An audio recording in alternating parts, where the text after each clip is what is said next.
Buenos días a todos. Eh, Gracias por la participación. Pues antes de iniciar con las prioridades de la industria camaronera a fines del año pasado, se estima que el 25 al 30% de las mortalidades en cultivo de camarón están asociadas principalmente a incidencia e impacto de las bacterias patógenas. De ahí nace la importancia de que el último Global Forum, Shrimp Aquaculture, definió en tercer lugar a la prevención de enfermedades y pasa a ser de moderadamente importante, no me funciona, de moderadamente importante a muy importante. ¿Y qué rol juegan los probióticos en acuicultura actualmente? Mohamed, encontré este artículo que me pareció muy interesante, en donde pasa un poco más allá de 4 años de investigaciones y él hace una revisión de un análisis de metadatos donde encuentra un hallazgo científico muy importante. Se está enfocando el estudio de probióticos, luego resistencia a enfermedades, el microbioma intestinal, la inmunidad y los puntos más pequeños coloridos que no dejan de ser importantes están relacionados tanto a las cepas bacterianas que se están estudiando, que se están potencializando, como a las especies de cultivo acuícola que se están enfocando estos principales estudios. Pues bueno, entrando un poquito más en materia de estudio, ¿qué efectos potenciales tienen los probióticos en acuicultura? Este gráfico muestra en 3 componentes fundamentales. Primero, los componentes antagónicos que tiene sobre otras cepas de bacterias patógenas, antibacteriales, antivirales, antiformación de biopelículas, antivirulencia, es decir, que hay una acción frente a virus, inhibición del quorum sensing, o conocido como el mecanismo de comunicación entre bacterias. Sideróforo es un término aplicado a que ciertas bacterias tienen características para captar los componentes de hierro, para que sean más fácilmente adheribles en la membrana intestinal de sus huéspedes. Antifúngicos y efectos antiinflamatorios. Por otro lado, sobre el cambio de la microbiota en cuanto a la calidad de agua, desde los procesos de nitrificación, que este capítulo a mí me parece uno de los capítulos más importantes, el proceso del ciclo del nitrógeno, porque interactúan cepas bacterianas muy específicas que no son fácilmente cultivables y si las encontramos en el mercado no son fácilmente, no la podemos activar en un corto tiempo. Calidad de agua y el efecto de los patógenos sobre el agua. Luego tenemos sobre la flora intestinal, el microbioma del estómago, enfermedades versus resistencia, la mejora en la digestión, enfocado en la promoción de crecimiento, factores de reproducción, función de inmunidad y absorción nutritiva. Luego, ahondamos un poco más sobre los componentes antimicrobianos que utilizan como mecanismos principales para potencializar sus efectos benéficos sobre su hospedero, los probióticos. Comenzamos con el incremento en crecimiento por la actividad enzimática. Hay mucha información descrita en la actualidad sobre una vasta lista de enzimas que produce para desdoblar un sinnúmero de componentes nutritivos, ¿no? Lipasas, estereasas, silanasas, celulasas, proteasas. Luego, ¿qué efecto o qué rutas metabólicas utilizan para generar receptores para inhibición de patógenos? Y abajo tenemos las citoquinas, que son un tipo de bacteriocinas o antibióticos naturales como tal. Péptidos, ¿no?, que interactúan sobre las funciones fagocíticas,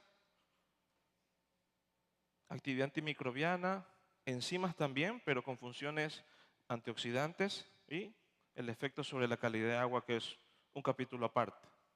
Ahora, a nivel genético, ¿cómo interactúan a nivel genético? ¿Cómo pueden modular la expresión fenotípica? ¿No? A través de los receptores pueden modificar los procesos de muda, los procesos de transporte de nutrientes, los procesos de absorción, los procesos de la dinámica que cumplen los fosfolípidos en la transportación de los lípidos a través de la membrana. ¿No? Componentes bioactivos que pueden tener también efectos antinutritivos. La producción de oligosacáridos, o más bien, cómo puede tener la capacidad un microorganismo de convertir algún tipo de carbohidrato, entre ellos están los polisacáridos, oligosacáridos, a través de las enzimas y que pueda ser fácilmente adherible por los animales, ¿no? Péptidos antimicrobianos, síntesis de vitaminas. Aquí es un tema muy importante porque actualmente se está haciendo mucho énfasis o muchos estudios de investigaciones en los cuales utilizan todo el complejo vitamínico o el complejo B, ¿no? Y se ha visto una respuesta de al incorporar en la dieta nutritiva ciertos compuestos del complejo B pueden generar un cambio radical en cuanto al comportamiento metabólico de los camarones. Estimulación inmune a través de la activación de la anión profenoloxidasa, activando o generando más actividad de los hemocitos, semigranulocitos y granulocitos, entre ellos lo más importante. Ahora, ¿cuál es el mecanismo de acción de las bacterias? También hay conceptos que están cambiando. Se encajan los probióticos como microorganismos que interactúan sobre la flora digestiva de un huésped. Y los bioremediadores son otro tipo de microorganismos bacterianos que interactúan mejorando o bioremediando los sistemas del agua y del suelo. Entonces, cuando hablamos de probióticos siempre generalizamos que los probióticos ayudan al animal, al agua y al suelo. Pero realmente, si hablamos a nivel conceptual, no es así. Entonces, para ir marcando ya los puntos conceptuales que actualmente se consideran los correctos, ¿no?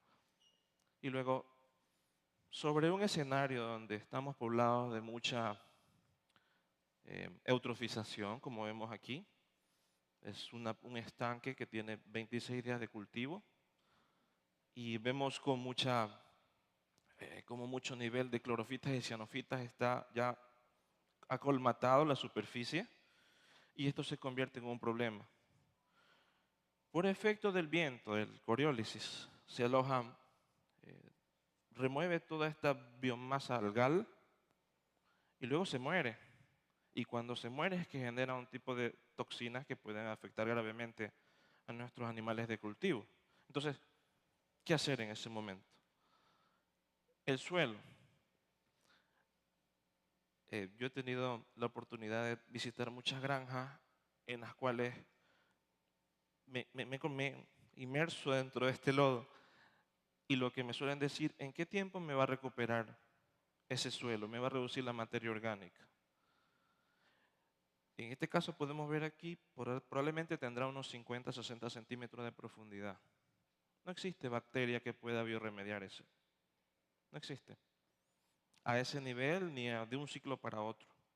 Entonces, hay que utilizar otro tipo de herramientas físicas, químicas, mecánicas para poder trabajar.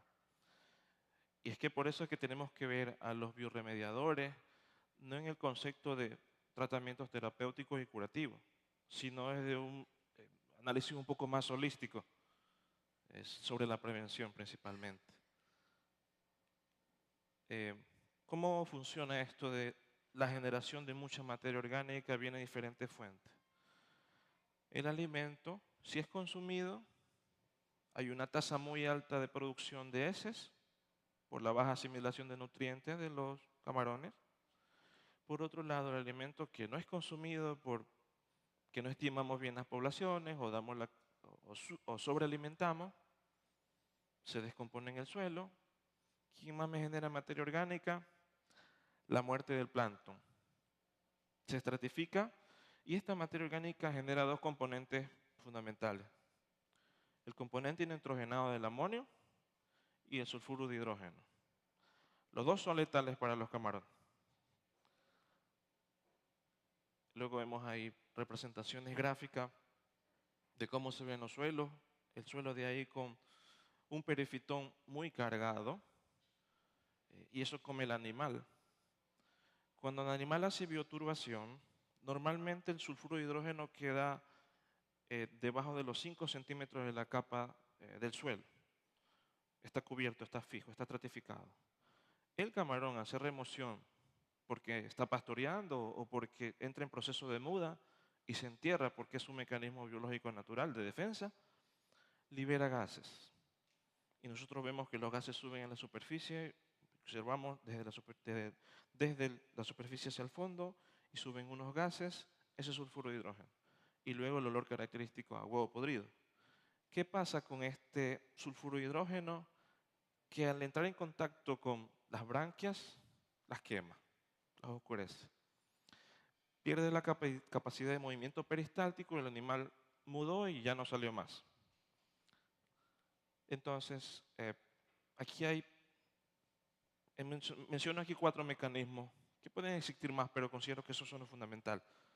La degradación y el control de la materia orgánica, porque las bacterias tienen varios mecanismos, pero el generalista es que convierte esa materia orgánica en mineral, la mineraliza. Claro, teniendo como resultado otra serie de compuestos. Mientras más oxígeno haya en el medio, me ayudará a que la bacteria sea más eficiente, desde varios submecanismos. Porque me oxida más rápido los compuestos orgánicos y en este caso los compuestos nitrogenados. Me elimina el sulfuro de hidrógeno porque lo absorbe y también tiene un efecto sobre la inhibición de patógenos. Ahora, aquí este es un pequeño gráfico para mostrar cómo es la interacción bacteriana con los componentes que se producen en el medio, específicamente hablando de la materia orgánica, ¿no? Superficie, el agua, de nuevo, restos de balanceado, las mudas, los animales muertos, restos de alga, todo eso me produce materia orgánica. Esta franja de aquí es la franja que todavía tiene un nivel de oxígeno bajo, pero existe. La franja más oscura del suelo ya no hay oxígeno. Por lo tanto, las bacterias que interactúan actúan por oxidorreducción, que no hay oxígeno.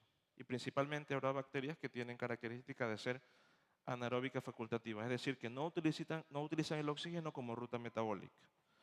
Luego, la aireación hace que haya una generación de oxígeno constante o no, dependiendo de la cantidad o la población que tengamos en el medio. También recordar que no solamente los camarones respiran, realmente la tasa de respiración de todo lo conglomerado de microorganismos que está, bióticos y no bióticos, en mi piscina, en mi estanque, el camarón es el que menos consume oxígeno. O sea, tomar mucha consideración. Perdón. Luego, hay una generación de radicales de amonio. Interactúan en condiciones de oxígeno las bacterias aeróbicas. Entre ellas pongo el ejemplo de algunas cepas de bacilos. Entonces, degradan o mineralizan la materia orgánica, pero como resultado hay liberación de dióxido de carbono, moléculas de agua y los radicales de amonio. Luego, aquí está la acción. Luego pasa el proceso de la nitrificación, donde interactúan las bacterias nitrificantes que han poblado el sistema de cultivo natural. Durante el ciclo, cuando nosotros arrancamos nuestro sistema de cultivo, no es posible tener bacterias nitrificantes en los primeros 30 días. Posteriormente a eso, naturalmente se proliferan las bacterias nitrificantes. Eso es un factor importante a tomar en consideración sobre las cargas de materia orgánica que estoy incubando en el suelo. Pero el proceso de nitrificación se da en presencia de oxígeno y pasa de amonio a nitrito y de nitrito a nitrato. Ya nitrato se convierte en un componente nutritivo muy importante, donde interactúan las algas, que es una fuente nutriente muy importante para la multiplicación de algas, y también hay una competencia de este nitrato por las bacterias. Entonces, ¿quién se convierte en el mejor competidor para captación más rápida de nitrato? Después de las algas son las bacterias. En este momento es que nosotros debemos tomar mucha importancia. Para evitar los procesos de proliferación de exceso de algas, inocular con bacterias, considerando principalmente que la tasa de multiplicación bacteriana es lenta. ¿Ah? Luego, si hay producción de nitrato y los niveles de oxígeno bajan, pasa el proceso de nitrificación. Ya no interactúan las bacterias nitrificantes, nitrosomonas, sino que actúan bacterias en condiciones donde no hay mínimo o no hay oxígeno.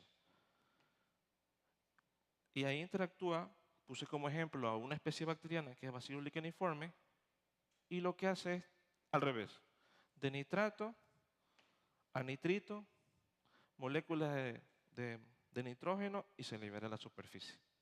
Entonces, hay dos rutas importantes por las cuales se puede desdoblar principalmente el nitrógeno. Ahora, hablando en este tema de las bacterias, la interacción principalmente con el nitrato, esta es una piscina con exceso de nitrato. Esta es una piscina que se inoculó inicialmente nitrato de sodio, porque eso estaba en el protocolo. Se pasó la mano, no hubo mostrando una vez las causas, se captó agua del reservorio con cianobacteria, ya había nitrato de sodio, había alta materia orgánica en el suelo, los niveles de pH son muy altos, dando cabida al crecimiento algal de cianobacterias. Hay excreción de antibióticos naturales que inhiben el desarrollo de otro tipo de algas y específicamente crecen las cianobacterias. Como no hay oxígeno, es perfecto para que se estratifiquen las cianobacterias. Concentraciones elevadas de fósforo de origen mineral, ¿no?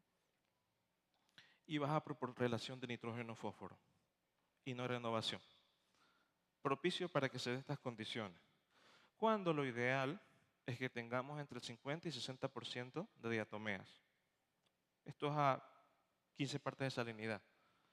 Las algas verdes, una relación entre 25 a 30%, las cianobacterias menor al 5%, protozoario y no flagelado muy bajo, y la característica del agua que sea café o marrón verdoso. Esto es en porcentaje, pero hay una tabla que yo la uso mucho para recomendaciones de Clifford, ya es bastante antigua, pero sirve de referencia, en el sistema de cultivo semi-intensivo, donde menciona entre las basilofitas y crisofitas las relaciones mínimas y máximas. Pues mínima 20.000 y máxima todo lo que podamos tener de diatomeas. Clorofitas 50.000, cianofitas menos de 10.000. Lo que no debemos tener en lo absoluto es dinoflagelado, que muestra un máximo de 500 células por ml, ¿no? Entonces, ¿qué hacer para evitar esto? ¿Qué tipo de monitoreo debemos hacer? Primero, conteos de microalgas, cualificación y cuantificación de las microalgas, evidenciar el color del agua, la transparencia a través de la revisión del disco Secchi, las variaciones de pH entre la madrugada hasta las 4 de la tarde. Lo ideal es que tengan variaciones menores a 0,5 de potencial de hidrógeno. Y una vez que se percibe una dominancia bacteriana, hay que establecer la competencia por el nitrato. Ahí es cuando ingresa los probióticos como tal. Lo ideal es hacerlo antes, pero bueno, si se nos pasa la mano, si ya lo podemos evidenciar muy tarde, es un momento. En este capítulo no se recomienda hacer recambios. Los recambios me pueden generar que yo haga una reincorporación de cianobacterias de nuevo. Ahora, Un trabajo que hicimos ya hace algún tiempo en Ecuador, que realmente fue accidental, es sobre un sistema de baja salinidad donde hubo una densidad de siembra de 550 animales por metro cuadrado, ¿no? Con 75 días de cultivo, y la materia orgánica era relativamente baja, menor a 3%. Primero que esta no es la receta mágica, es un protocolo que se estableció con dos cepas de bacilos altamente concentrados, 5 por 10 a la 10. A pesar de esas dosificaciones, no fue suficiente para el problema de eutrofización que tuvimos. Se triplicó entre el día 28 al 42 la cantidad de dosificación de probióticos. Eso funcionó en ese escenario. Probablemente pueda ser un poco exagerado. Y bajo nuestros escenarios, o el escenario que un momento ustedes, habría que definir cuáles serán las concentraciones y en principio, qué figura probiótica voy a utilizar. Ahora, hice análisis de nitratos y fosfatos, entonces lo que podemos ver que entre el día 14 al 31 se incrementan los niveles de nitrato y se incrementan los niveles de fosfato. Pero está correlacionado directamente porque las cianofitas también tuvieron un crecimiento interesante entre el día 14 al día 31. Pero las clorofitas no. Eso fue interesante porque el día 14, más bien, ellas iniciaron con un buen bloom algal, pero entre el 14 y el 31 fueron decayendo, probablemente porque hay una competencia por las cianobacterias, ¿no? Entonces, ¿qué pasó? Luego de estas incorporaciones, eh, al día, comenzamos al día 28 en la aplicación y recién comienza a bajar después del día 31. O sea que necesitamos entre 3 o 4 días posteriores para comenzar a ver un efecto. O sea, lo que les mencionaba anteriormente. No existe un efecto inmediato de las bacterias o de estos probióticos sobre la captación no nutritiva. Porque cuando incorporamos bacterias, nosotros necesitamos que ellas germinen. Su ciclo de vida necesitan un periodo de germinación, luego son adultas para tener una multiplicación. Bueno, entonces podemos indicar que sí hubo un efecto de los probióticos. Pero una evidencia tangente fue esto. Lo que pasó en el día 26, lo que pasó en el día 45. Interesante porque teníamos una capacidad de renovación que era básicamente para mantener los niveles por evaporación. No teníamos nada de recambio. Luego, de nuevo, el mismo gráfico. Pero les hablé hace un momento de qué tan importante es la aireación. ¿Por qué? Porque la aireación me mejora los niveles de oxígeno, me mejora la capacidad metabólica. Aquí hay que un detalle. Las bacterias también consumen oxígeno. Entonces, pero si ¿para qué voy a utilizar probióticos que me van a consumir oxígeno? El mínimo requerimiento de oxígeno para las bacterias es menor al 1,5% de ppm. Ese es el requerimiento de ellas. Con eso pueden trabajar. ¿No? Mientras más oxígeno, mejor es la oxidación y la bioremediación es más eficiente. Entonces, como recomendación, y una cosa que yo tuve que aprenderlo en campo y los técnicos me lo enseñaron, porque yo decía, paren los aireadores que vamos a aplicar probióticos.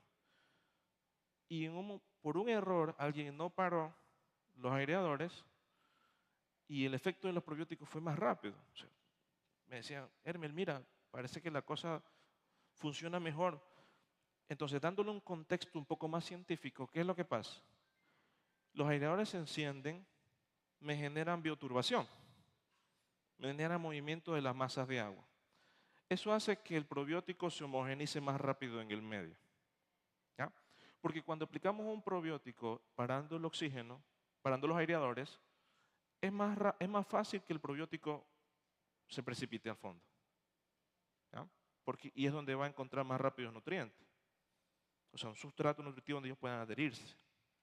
Entonces, hay una relación directa entre la aplicación de probióticos con el encendido de los aireadores. Ahora, es un capítulo, yo lo considero un poco delicado, porque hasta pienso que es una política en ciertas empresas de acuícolas hacer fermentos. Yo no estoy en contra de los fermentos, solo quiero que comprendamos para qué queremos ese fermento. Porque los fermentos como tal me generan metabolitos activos que pueden ser muy buenos. Pero si yo utilizo un probiótico, fermento un probiótico que no está destinado, primero, por su tipo de germinación y proceso de vida, no está destinado para ser fermentado, no voy a tener ese probiótico.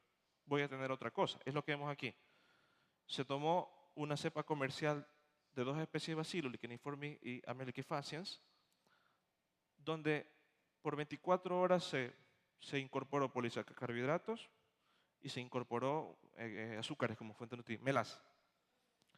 Se fermentó por 24 horas y luego 2 tanques, uno filtrado y otro sin filtrar, tanque 2 filtrado y sin filtrar. ¿Qué resultados obtuvimos? Que lo que yo inoculé inicialmente está aquí. Los 2 bacillus, si lo vemos por color verde y color crema, tienen un porcentaje muy pequeñito en el dendrograma. Casi ausencia. ¿Y quién domina? Domina Pectobacterium. Pectobacterium es una cepa bacteriana que está presente en los procesos de putrefacción de los carbohidratos. Cuando los carbohidratos comienzan, es más, ayudan en el proceso de putrefacción de los carbohidratos porque es su principal componente. Y genera un tipo de citotoxina, que es una citotoxina fitopatogénica que me afecta a las algas. Entonces, y este es el común denominador. Entonces, primero que la predominancia de las cepas que teóricamente puse al inicio ha cambiado totalmente. Probablemente por efecto de la fermentación también hay mucha actividad anaeróbica y hay crecimiento de levaduras. Pero de nuevo, esto baja de un pH inicial de 7.5 a 3 o 4. Cuando nosotros incorporamos esto al tanque de producción, el pH del agua está entre 7.5, 8 y algo. Esa variación de pH hace que se licen todas las bacterias que tengo presentes en el fermento. De nuevo, es interesante porque dentro de estas bacterias hay componentes metabólicos. Pero si yo quiero enfocar para el tratamiento de bioremediación, no creo que por ahí sea la ruta más eficiente. ¿Okay? Siembra en placa, 4 cepas bacterianas iniciales, tiempo 0. Pasa la fermentación. Las cepas originales, por proceso de fermentación existe un desbalance. Al final, ¿qué pasa? Pasa de 4 cepas a la dominancia de una sola cepa, como vemos al final. Entonces, se pierde. Otra cosa que debemos comprender es que cuando nosotros hablamos de 2 por 10 a la 9 UFC o colonias bacterianas por gramo, 5 por 10 a la 10 colonias bacterianas por gramo, estamos hablando de biomasa bacteriana que incorporamos al medio. En el proceso de fermentación hacinamos, porque agregamos 100, 200, 300 gramos en una tonelada y agregamos nuestra receta, ¿no? Pero, ¿qué es lo que pasa? Que al final, toda esa biomasa bacteriana, no hay oxígeno. En el momento que comienza a germinar, más rápido crecen las levaduras. Y hay una competencia nutritiva.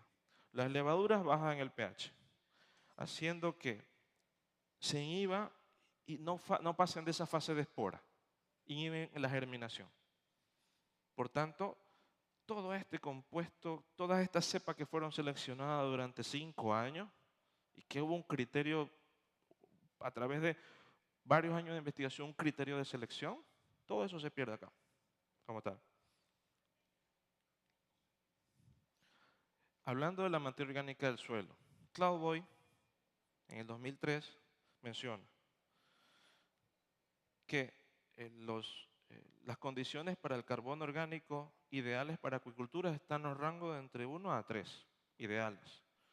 En términos de materia orgánica, debe estar entre 2 a 3 para que se considere un suelo con minerales moderados.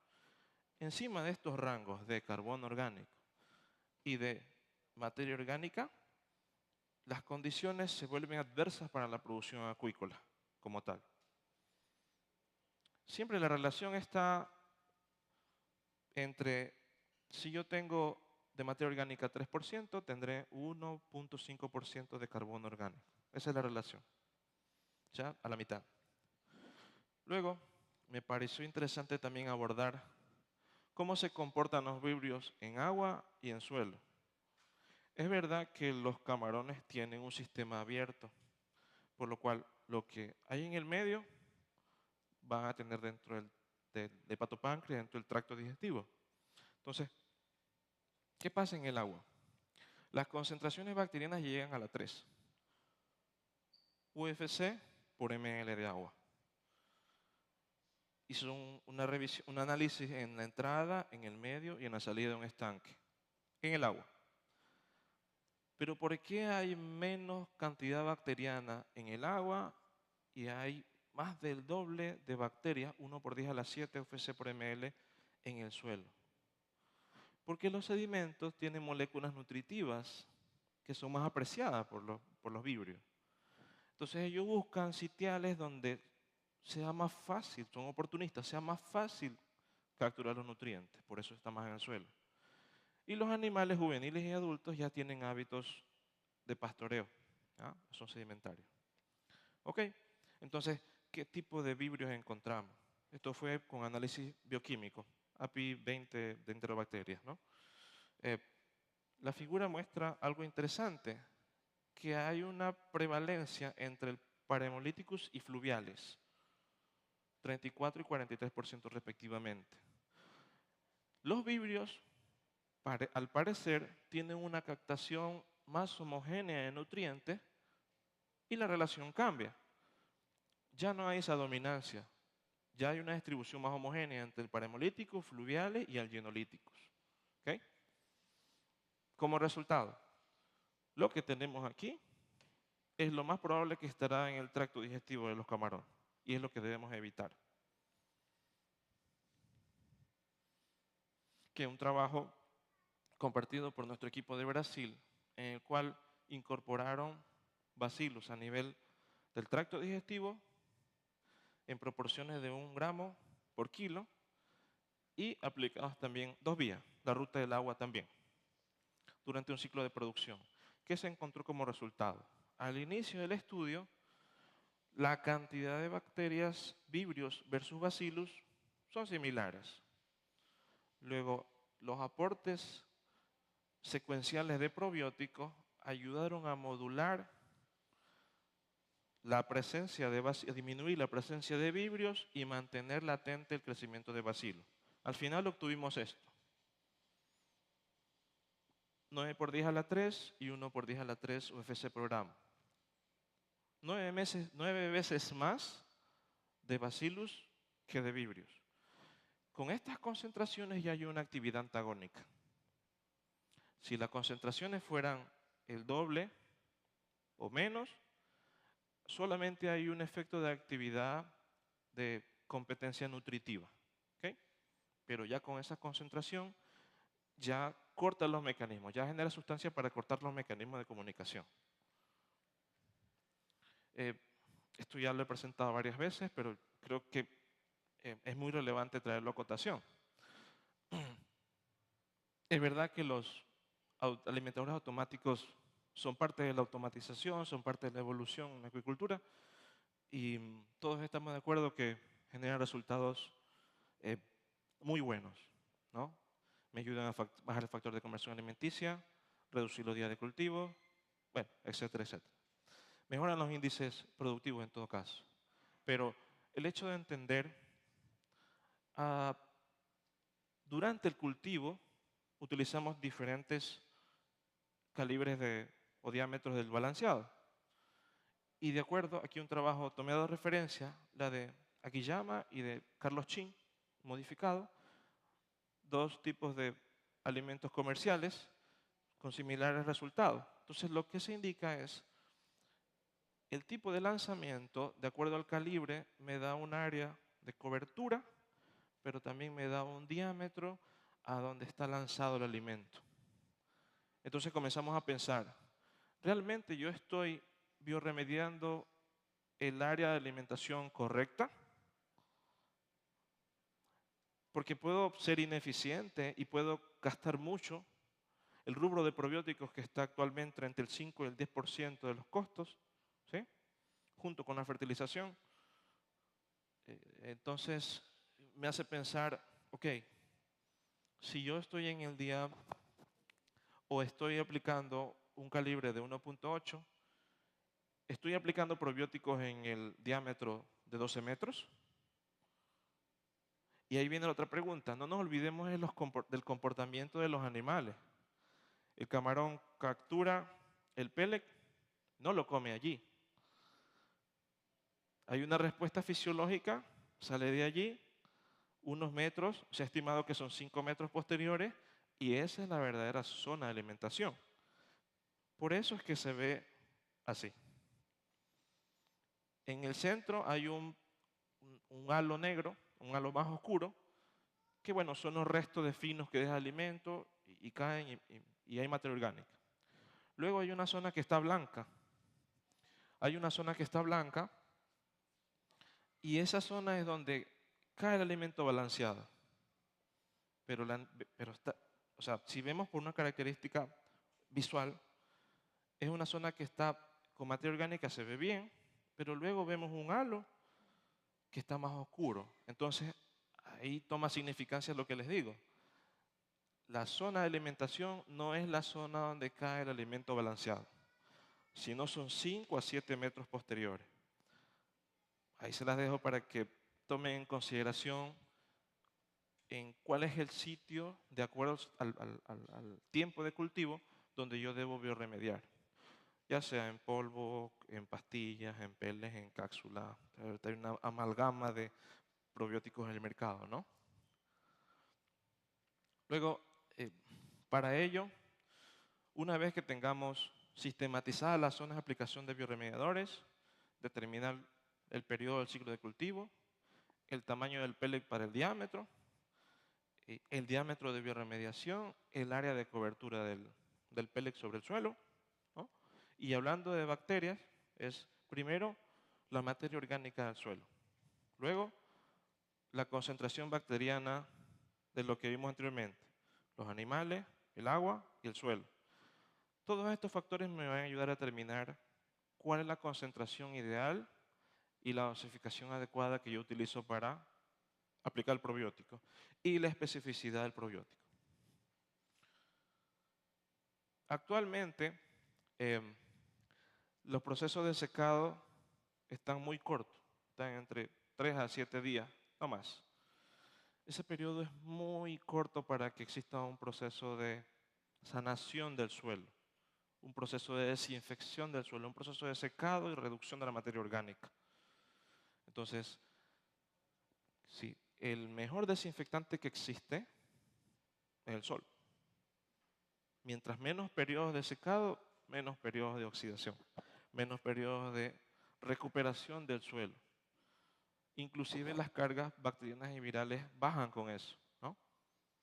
Pero debido a que si yo dejo más días mi piscina en secado, afecto la rentabilidad de hectárea día. Entonces, ¿qué solución desde un enfoque holístico, desde un enfoque preventivo puede existir? De nuevo, no es la única solución, pero lo que debemos es aprovechar las aplicaciones de probióticos previo a la cosecha. Es decir, incrementar la dosificación de probióticos semanas antes de cosechar, considerando las características de los bacilos. Que en esporas son resistentes a ambientes hostiles, a sequedad, que resisten temperaturas altas, que en esporas pueden resistir a salinidades desde muy bajas a muy altas, que en esporas puede llegar a un pH de 2 y no les afecta, ¿no? Y que resisten a condiciones de no hay presencia de oxígeno, ¿no? Aquí vemos la fase de esporulación y esporas como tal, que es la fase más resistente que tiene. Entonces, tengamos la seguridad que si nosotros aplicamos bioremediadores antes de la cosecha, pues vamos a tener una recuperación más pronta del suelo. Ahora, en los efectos potenciales sobre los animales. Voy un poco más rápido porque tengo 10 minutos, ¿no? ¿Cuál es el mecanismo de acción sobre el tracto intestinal? ¿Cuál es el correcto suministro de probióticos al intestino? ¿Y qué importancia tiene que colonice los probióticos en términos de salud, ¿no? Y de eficiencia productiva? Entonces, ¿qué mecanismo? Bueno, como empresa hemos desarrollado un mecanismo que garantiza que los animales consuman probióticos de manera efectiva. Entonces, lo que hicimos fue buscar un componente o un núcleo nutritivo para envolver al probiótico y que el animal se lo pueda consumir. Si hacemos la comparación es como si tomáramos enterogermina o cualquier tipo de probiótico, algún tipo de probiótico en cápsula, así. Entonces, de esta manera podemos primero garantizar que la concentración bacteriana va a ser alta lo que incorpore. Nada tiene que ver con la capacidad de retención del probiótico sobre el epitelio intestinal, porque sabemos que la transición es muy rápida, ¿no? De las heces. Luego se incorporan los probióticos al tracto digestivo y bueno, comienza a ser una serie de, una vez que ya están instaurados, actúan sobre sin número de mecanismos, adhesión, evita la incorporación de patógenos, bueno, etcétera, etcétera. Luego, un trabajo de nuestra compañera de investigación y desarrollo, Bárbara Hosting, muestra un grupo de animales sin aplicación de probióticos, cómo está el perfil de vibrio. 18% de vibrios, 3% de bacilos. Luego de incorporar los probióticos, ¿cómo cambia este perfil? Baja a 2% de vibrio y sube a 33% de bacilos.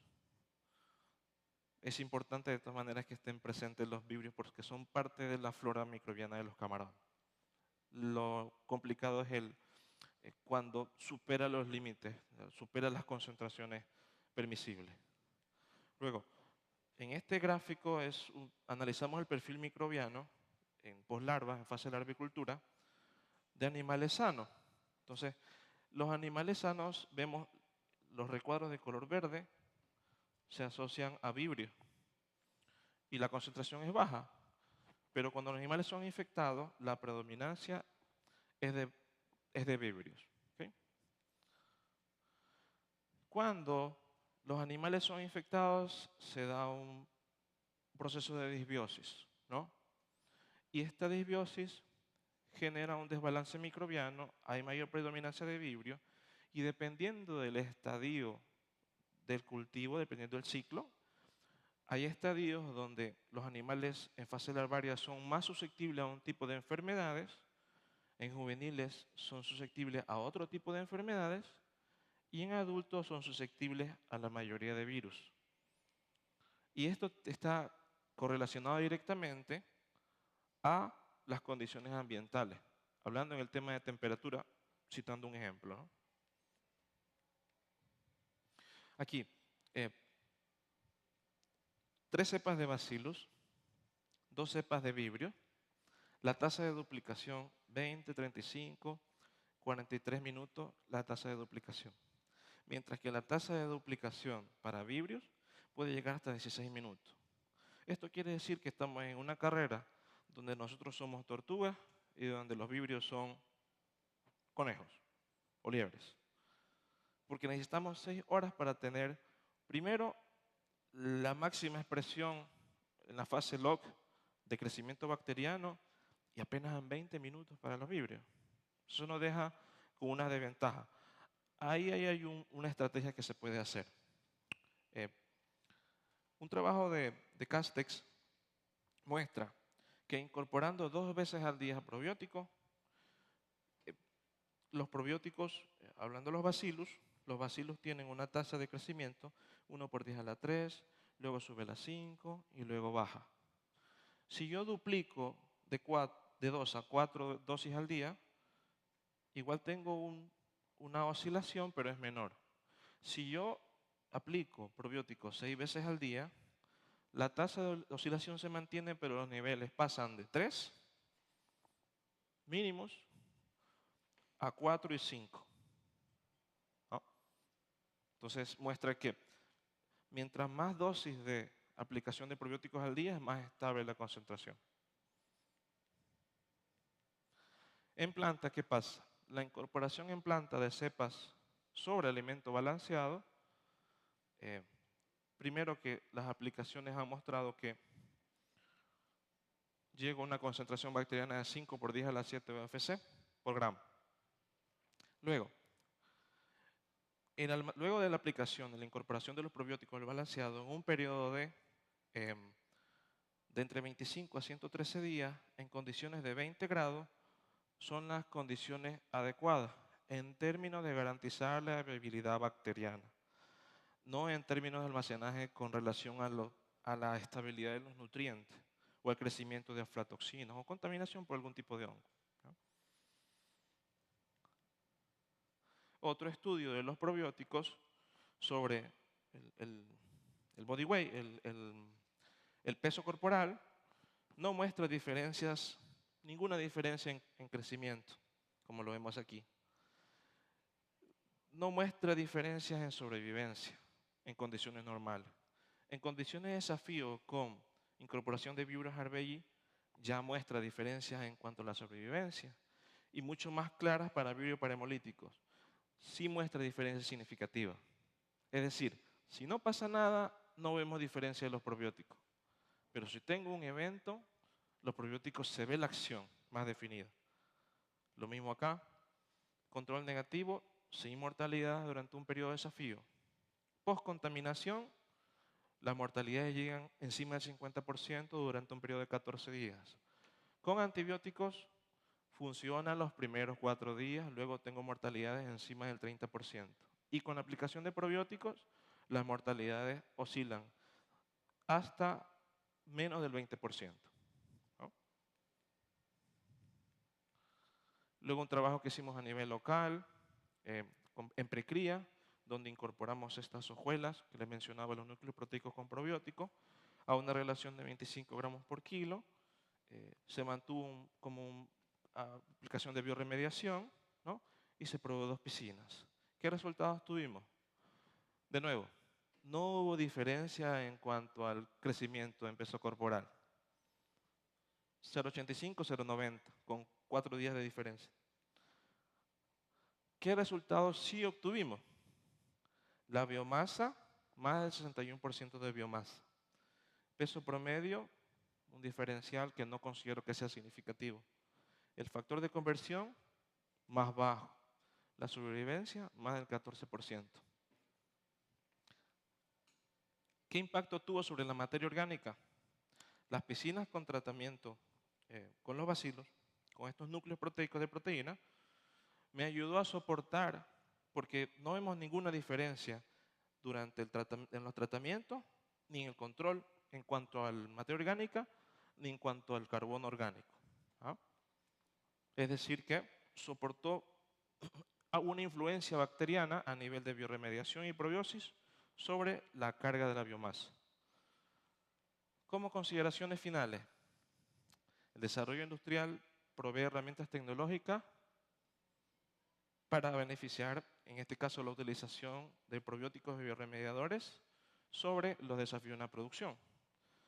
Conocer las cepas bacterianas a nivel comercial, porque es lo que tenemos en el mercado, puede aprovechar el máximo potencial, evitando incurrir en los procesos de fermentación. Y la bioremediación del agua y del suelo, no solo se debe considerar el empleo de productos concentrados y específicos, sino también la funcionalidad que tienen estas bacterias que deben ser muy optimizadas para mejorar la rentabilidad, la sostenibilidad de la producción. Y bueno, pues, muchas gracias.